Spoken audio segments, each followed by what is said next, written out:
ก็ความพิเศษของอัลบั้มชุดที่5นะครับก็จะปกติเนี่ยเราจะแต่งเพลงกันเองนะครับ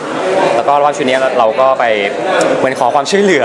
รวมถึงผู้ใหญ่เนี่ยก็เหมือนเรียกได้ว่าแบบอุปการะคุณนะครับมาแต่งเพลงให้เรามีหลายท่านเลยก็มีพี่โจซึ่งเป็นโปรดิวเซอร์ของเราแล้วก็เป็นสมาชิกในวงที่ออกไปนะครับรวมถึงพี่ฟองเบียร์พี่ใหญ่อาทิตย์สาจุทะนะครับพี่ชนะเสวิกุลพี่แว่นจักรวุฒิแสวงผลความเป็นแปลงในอัลบั้มนี้ก็คือในเรื่องของเนื้อเพลงเนี่ยมันจะค่อนข้างจะมีมุมมองที่มันมองได้กว้างขึ้นมากกว่าที่ตอนที่พวกเราแต่งกันเองครับอยากได้อะไรใหม่ๆคือมากขึ้นครับผมก็นั่นก็ด้วยครับใช่เป็นข้อเสนอสุดท้ายก่อนวันสิ้นโลกค่ะทำไมถึงเป็นข้อเสนอสุดท้ายก่อนวันสิ้นโลกก็เพราะว่าตอนนี้กระแสของโลกมันค่อนข้างจะอย่างที่ตามข่าวกันนะฮะเยอะแยะมากมายมีภัยพิบัติต่างๆนานาเราก็รู้สึกว่าเฮ้ยถ้าเกิดเรามาคิดเล่นๆถ้าเกิดเราไม่มีโอกาสได้ออกอัลบั้มอีกนะครับ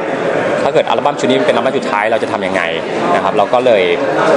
ทำให้มันดีที่สุดแล้วกันนั่งประชุมกันนั่งคิดงานกันนะครับก็คือเอาให้หนักแล้วก็เอาให้แบบเพลงที่มันออกไป10เพลงเนี่ยเป็นเพลงที่ดีที่สุดตั้งแต่ทำอัลบั้มมาได้ขอสุดท้ายกับแฟนเพลงยังไม่อยากให้เป็นอัลบั้มสุดท้ายนะครับก็แค่คิดไว้เพื่อเป็นแรงกระตุ้นสำหรับตัวเองมากกว่าใช้เป็นแรงผลักดันนะครับให้ทำงานออกมาให้ดีที่สุดจริงๆเราก็อยากจะออกมาไปเรื่อยๆค่ะแฟชั่นอัลบั้มนี้บ้างครับผมหรือว่าช่วยกันจีบเอาใครมีคนแบบขาดไหมครับพี่ยอดแฟชั่นอัลบั้มนี้ขาดไหมขาดครับเราเอาขาดเลยได้กางเกงขาดมาแทนครับบอกพี่สไตลิสต์ว่าแบบขอแบบขาดนะชุดนี้ขอฮิตเลยครับฮิตแบบขาดเลยก็เลยได้ขาดมาเป็นท่อนล่างมันก็อิงคอนเซ็ปต์นิดนึงนะครับโลกแตกมันก็จะแบบ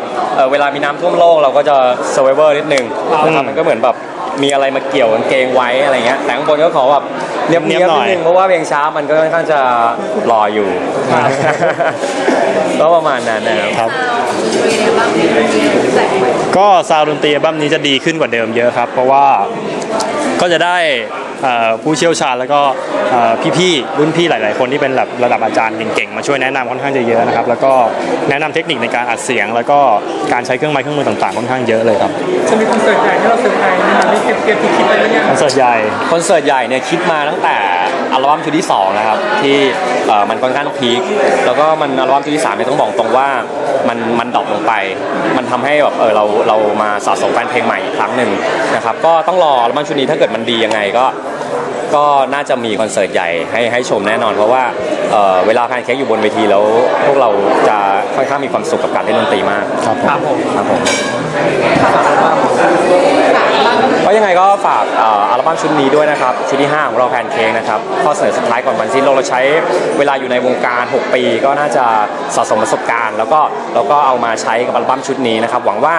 ทุกๆคนน่าจะชอบนะครับยังไงก็ติดตามพวกเราแบบละเอียดได้ที่ facebook.com/thepancakeband นะฮะในนั้นก็จะมีรูปรวมถึงคิวงานต่างๆนะฮะเราไปเล่นคอนเสิร์ตที่ไหนก็ฝากไปให้กำลังใจพวกเราด้วยนะครับแล้วก็ดาวน์โหลดด้วยดาวน์โหลดด้วยนะครับดอกจัน1230027นะครับแล้วก็ CD แล้วก็ DVD คาราโอเกะนะฮะก็ฝากไว้ด้วยซื้อแบบถูกกฎหมายนะครับขอบคุณครับจะถามนิดนึงว่าก่อนสิ้นโลกอยากขออะไรสุดท้ายกับโมโนเซียโลกไหมครับก่อนสิ้นโลกอยากขออะไรเป็นครั้งสุดท้ายกับทุกคนเหรอครับขอให้ทุกคนเคารพสิทธิของกันและกันนะครับยังไงก็อย่างเช่นการซื้อซีดีของจริงนะครับมันก็เป็นกำลังใจอย่างน้อยก็เป็นกำลังใจให้คนที่เขาทำงานกันต้องยอมรับว่า ทุกวันนี้คนที่ทำงานเพลงเนี่ยนะครับค่อนข้างจะซีเรียสแล้วก็จริงจังกับงานมาก แล้วก็มาเจอแบบนี้มันค่อนข้างจะหมดกำลังใจ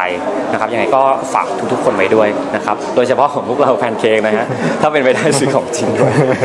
ขอบคุณครับ ขอบคุณครับ ขอบคุณครับ ขอบคุณครับ ขอบคุณครับ มากนะครับ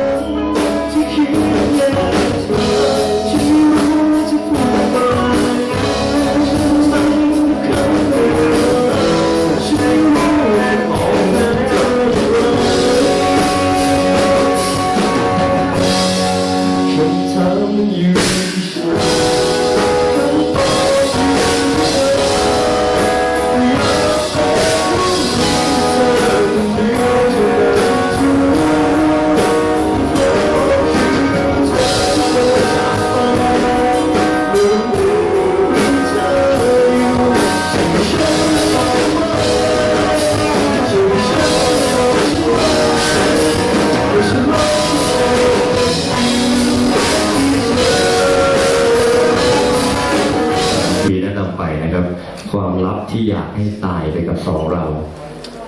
พูดถูกใช่ไหมครับเพลงนี้นะครับ